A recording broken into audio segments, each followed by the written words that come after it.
Are you looking for the best SIM card in Equatorial Guinea? In today's video I will tell you all about SIM cards in Equatorial Guinea, including which one is the best, packages, SIM card prices, everything you need to know. So let's just get started, shall we? Hi! It's Otto for Phone Travelers here, and we talk about everything related to traveling with your phone. If that sounds interesting to you, make sure to subscribe. So today we'll be focusing on Equatorial Guinea, which is one of the African nations in Africa, and it shouldn't be confused with Guinea or Guinea-Bissau, because those are two other countries, and on the map you can see where all those countries are. And now we are talking about this particular Guinea, Equatorial Guinea, on the equator, which is quite a good distinction from the others, I would say. Today's video will tell you all about SIM cards in Equatorial Guinea. I will start with foundations like the operators, which SIM card is the best, mobile speed, prices, coverage, just everything you need to know. So let's just start with number one, which is the mobile operators here in Equatorial Guinea. Here we have two operators, which are Getesa and Muni. As you know, most of the African nations only have two operators. Most of the time they are not really that large of a country, so that's why. But you need to be aware that none of these operators have 4G LTE network. So if you think that you can get fast speeds in Equatorial Guinea, you're wrong. And I will talk about speed a little bit later, but be aware of that. Number two is where can you actually get your SIM card from both Getesa or Muni. I keep saying Muni. Well, you can get the SIM card at the official stores of these operators. So you can go to a Getesa store and get your SIM card there, or go to a Muni store and get your SIM card there. I think I said Muni again. Muni, yes. Number three, how much does the SIM card cost you? If you get the SIM card from Getesa, it will cost you 2000 XAF. Whereas if you go with Muni, it will cost you 1500 XAF. Number four, SIM card registration regulations. Just like almost all African nations except for three, well, two and one is considering it, which is Namibia, is that you have to register your passport details when trying to buy a SIM card in Equatorial Guinea. So make sure to bring your SIM card, no, not your SIM card, make sure to bring your passport when you go to a Getesa store or Muni store, and they will process the registration for you. Number five, the best SIM card in Equatorial Guinea. If you want to get the best SIM card in Equatorial Guinea, you should certainly go with Getesa, mainly because they have much better coverage than Muni, and they are on average actually cheaper than Muni. So yeah, that's quite interesting as well. Usually the best operator is also the most expensive, but not in the case of Equatorial Guinea. Number six, data prices in Equatorial Guinea. You may have read an article or articles in the past or maybe recently saying that mobile data in Equatorial Guinea is expensive, and that's true, it is expensive. In fact,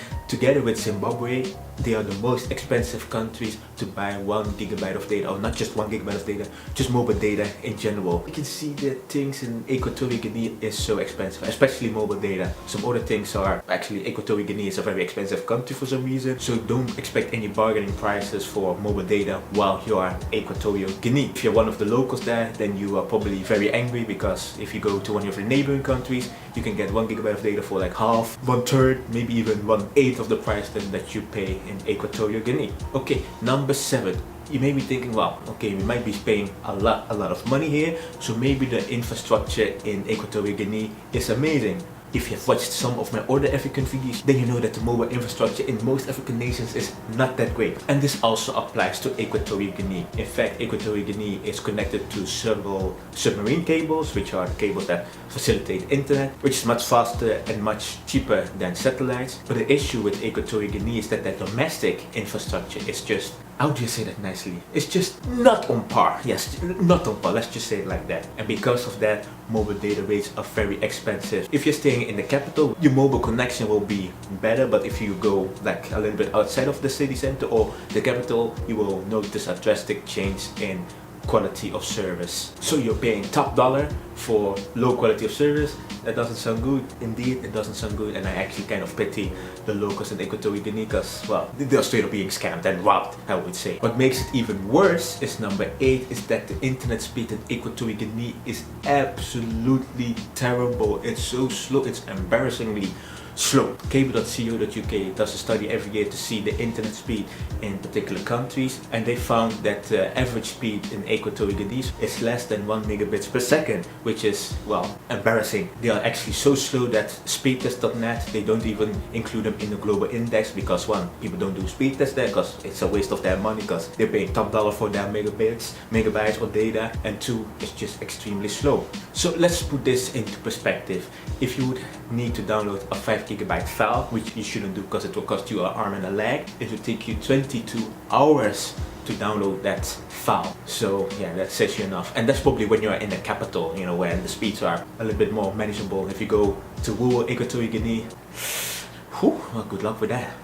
Okay, number 9. You're still in Equatorial Guinea and you still need to be connected, or you want to get one of the packages that are offered by the operator. So let's just take a look what there is to take. Actually, didn't know what I wanted to say in that sentence, but yeah, let's just take a look. Just as a quick disclaimer, what you're seeing on the screen is not all the packages that are offered by the operator. In my videos, I always show the packages that come with at least 1000 megabytes or 1 gigabyte of data, all the way up to 5 gigabytes of data, because otherwise it will be very hard to see on the screen, plus it will be a lot of data. But if you want to see more of the packages that are offered by these operators, make sure to go to phonetrace.com/Equatorial-Guide, or let's just make that shorter, EG-Guide, and you can find all the packages offered that. So let's just focus with Getesa first. You will see that we have several bundles. Well, if I translate what the bundle says, it says data packages for prepay. So the packages that met the requirements that I mentioned earlier, these are the data only bundles. And starting from 9000 XEF, you can get 1 gigabyte of data for 7 days, all the way up to 30,000 XEF, and then you get 4 gigabyte of data for 30 days. When we look at Muni, we also have a data only bundle, which is the, well, if you translated the tariffs for internet, it starts at 20,000 for 1 gigabyte of data. Then again, we are looking at 30 days. But if you go back to Getesa, you will see that they only charge you 10,000 XAF for 1 gigabyte of data for the same validity. When I say that Getesa is cheaper than Muni, I wasn't joking. Look at this. You can see that Muni is like double the price of what Getesa would charge you. And then the other one, 2.5 gigabytes of data, 40,000 XAF for 30 days. And if you're willing to spend 40,000 XAF for 2.5 gigabytes of data, then you would be better off going with Getesa, because they will charge you 30,000 XAF. Yeah, 30,000 XAF for 4 gigabytes of data for also 30 days. So Muni is very expensive. Alright, number 10 to conclude it, and which is more for travelers, is, well, knowing that mobile data rates are so expensive, should you roam in Equatorial Guinea? No, don't roam in Equatorial Guinea. The thing is, because the mobile data rates in Equatorial Guinea are already so high, the operators, so the Getesa and Muni, will also charge the roaming operators, the roaming partners, high rates, meaning that these high rates will be, well, passed on to you. But you shouldn't roam there, because it's gonna cost you an arm and leg. On top of that, international roaming is already super expensive. If you want to learn why and how that works, make sure to check this video up there. Oh no, it's up there. So that's it for buying a SIM card in Equatorial Guinea. Did you expect it to be so expensive? I was actually quite surprised. So yeah, what do you think? Comment down below. And if you're living in Equatorial Guinea, what do you think about the service the operators actually offer you? I think you are probably not as happy, because you're paying top dollar for bad quality of service. Let me know, comment down below. If you're visiting other African nations like Guinea or Guinea-Bissau, make sure to check this Africa playlist, where, well, I'm not just talking about Africa, but buying SIM card in those African nations. This playlist will be for you. And if you want to learn more about traveling with your phone, like international roaming, SIM card reviews, everything like that, make sure to subscribe to this channel, because I talk about traveling with your phone all the time. Phone travel tips, SIM card reviews, I already mentioned that, mobile hotspot, international roaming, just everything related to traveling with your phone. That's it for today, guys, and I will see you in the next one. Bye bye.